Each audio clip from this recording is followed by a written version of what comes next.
Known to the West as Mehmed II, he was an Ottoman Sultan, and in the time of his rule he would accomplish one of the greatest achievements in history: conquering Constantinople. This great achievement was no accident. Rather, it was the result of comprehensive planning and years of religious development. This video explores Mehmed's military genius through his war preparations and how he earned the famous title of Muhammad al-Fatih, or Mehmed the Conqueror. From an early age, Muhammad al-Fatih showed signs of great leadership skills through his experiences as a governor in Amasya, and showed enthusiasm for the pursuit of knowledge. His mentor, Muhammad Shamsuddin bin Hamza, was an advisor to the Sultan from a young age, teaching him the religious sciences, Islamic history, language, and prophetic character. He also inspired Muhammad al-Fatih to conquer Constantinople. However, this was no easy task, as Constantinople had withstood many sieges and attacks for over 800 years because of its formidable defenses. Even Muslims of the past tried and failed to do so.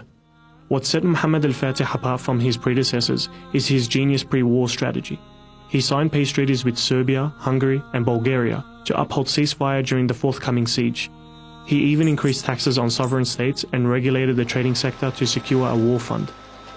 The military strategy took the majority of Muhammad's focus. He was able to amass hundreds of thousands of foot soldiers, as well as cavalry, gunmen, and janissaries from all across the Muslim world. He also equipped his army with the latest warfare technology, which had not been owned by any other nation except for the Ottomans. This was a giant cannon that was essential to taking down the Theodosian walls.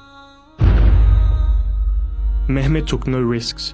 He would sketch his strategies on maps with great care, with some reports stating that he took usually several days to complete his plans, spotting any flaws and weaknesses.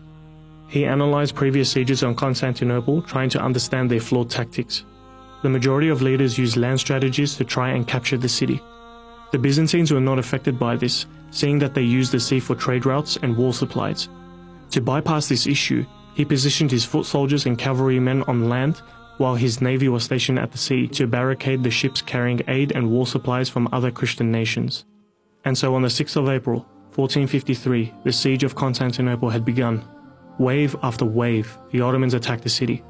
Their massive cannons blasted the Theodosian walls, but with little effect, as they were inaccurate and required 3 hours to reload, giving the Byzantines enough time to rebuild the damage. The assaults made by Ottoman infantries were repeatedly repelled and pushed back by the defenders. On the other side of the siege, the Ottoman naval fleet encountered another issue, as the Byzantines had stretched a massive chain across the Golden Horn Bay. This prevented the Ottoman navy from attacking the walls from the sea. All these problems were troubling Mehmed.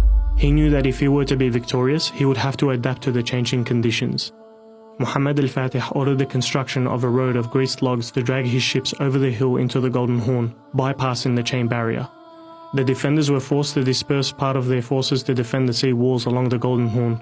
The Byzantines were being overwhelmed at several different points. Panic ensued, and the Byzantine defenses collapsed.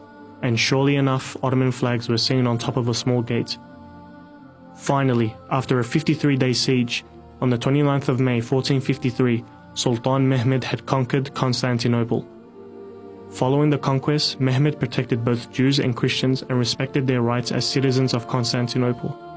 By conquering this great city, the Sultan had established a new frontier for the spread of Islam in the West, having lasting impacts on the world until today. Muhammad al-Fatih showed us that in order to accomplish anything, not only do you need to rely on Allah, but also to put in the effort yourself. May we learn from his achievements, and may Allah bless this noble Sultan.